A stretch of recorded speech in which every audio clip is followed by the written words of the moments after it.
Welcome to The Explainer. Today, we're unpacking what is basically a massive, high-stakes engineering chess match, and it's playing out deep beneath the Earth's surface.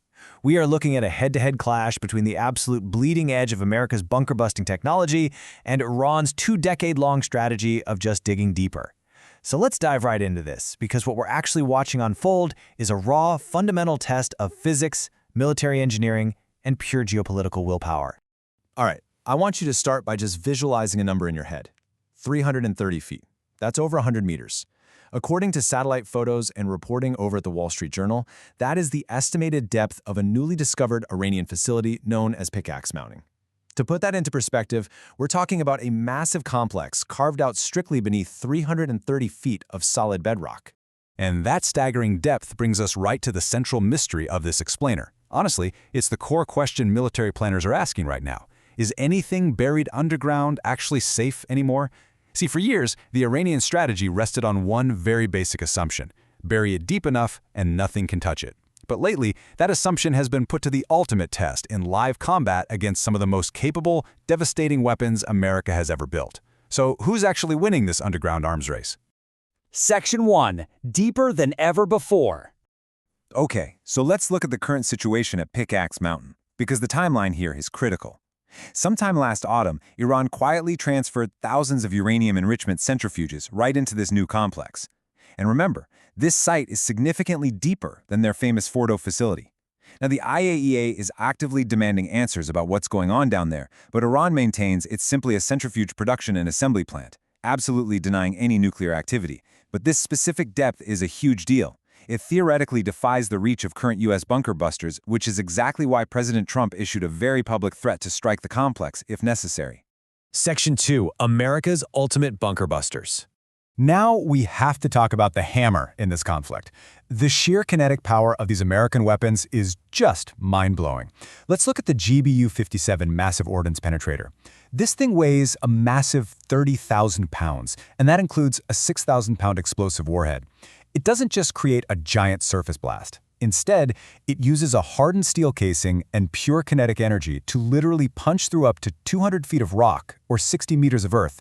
Only then does a delayed fuse trigger the explosion, detonating inside the target.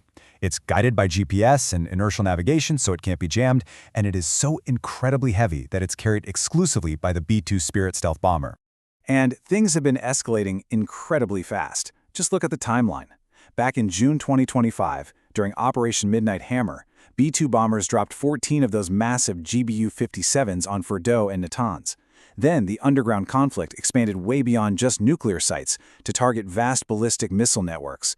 In March 2026, Operation Epic Fury unleashed dozens of penetrator bombs right onto underground missile cities. Then, just days later, on March 19th, Joint Chiefs Chairman General Dan Kane announced the combat debut of the 5,000-pound GBU-72 near the Strait of Hormuz. All of this rapid, intense escalation basically culminated in July 2026, when the extreme depth of Pickaxe Mountain was confirmed. Think about this for a second, because this is absolutely crucial. The United States literally spent 15 years engineering a bomb to solve the problem of a single mountain in Iran, and the Pentagon is already ordering replenishments of these incredibly expensive GBU-57s. That tells us something really important. It signals that hardened underground targets aren't just seen as some unique anomaly anymore. They're officially a permanent baseline fixture of future warfare. Section 3. The lopsided math problem. Let's pivot to the gritty reality on the ground, starting with the number 20. The Safa Mountain Missile Complex, which sits south of Isfahan, was bombed roughly 20 separate times by B-2 and B-52 bombers. The strikes were so intense, they triggered these massive secondary explosions from stored fuel and ammunition inside. By all visible satellite measures, the entire mountain looked completely devastated. But here is where the math gets incredibly lopsided. There's a stark economic asymmetry at play here. CNN reported that even though 77% of visible tunnel entrances were struck at bases near Khomeini and Isfahan, operations were resuming within days. The U.S. is spending hundreds of millions of dollars, flying stealth bombers, and dropping 30,000-pound precision munitions. And Iran's countermeasure? Rented bulldozers, dump trucks, and local construction crews. They're just filling in craters and repaving access roads in under 72 hours. It's wild when you look at the financials side by side. This dynamic creates what we can basically call the loop. Bury it, get hit. Rebuild, get hit again. We saw this perfectly illustrated at a facility called Telegun 2.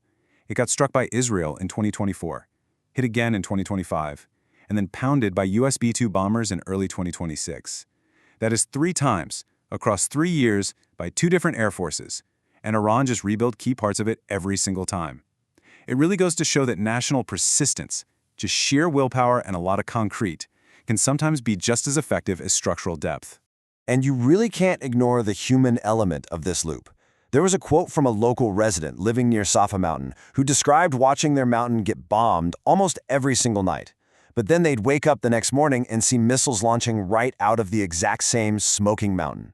They put it perfectly, saying, the bombing stops being the story and starts being the weather. It's just become this normalized routine of nightly bombardment that, at the end of the day, completely fails to stop the operations going on inside. Section 4. When precision beats depth. Now, there is a massive exception to this rule, proving that American weapons still reign supreme when the conditions are just right. Let's look at this incredibly intense mission from June 2026. It was a live rescue operation for a downed U.S. pilot and navigator. CENTCOM Commander Admiral Brad Cooper ordered a real-time strike on an underground Revolutionary Guard headquarters near the Capitol. Intelligence had pinpointed one specific high-value underground room. They hit it with a single GBU-57 bunker buster, while B-1 bombers dropped 2,000-pound bombs to repel the ground forces. The result? Absolute confirmed destruction of that specific underground node. So you put these events together, and we are left with 2 very clear strategic lessons. On one side, quantity beats precision. If you have a mountain range filled with distributed, interconnected, redundant tunnels, you can survive simply by renting bulldozers and repairing the entrances faster than the enemy can drop bombs. But on the other side, precision absolutely beats depth. When you have perfect intelligence pinpointing one highly valued room, that 30,000-pound bunker buster is going to completely annihilate it, every single time. Section 5. The next arms race. Iran is paying attention, and their response to American success isn't to just stop hiding. No, they're running the math. Their new strategy is to build the next facility specifically on the far side of the line of precision defeat. And actually, that explains the timing of Pickaxe Mountain perfectly. Iran started transferring centrifuges into that facility in the autumn, months before the heaviest U.S. bombing campaigns of 2026 even began. They ran the numbers, assumed Fordo's depth would eventually be compromised, and just decided to dig deeper first.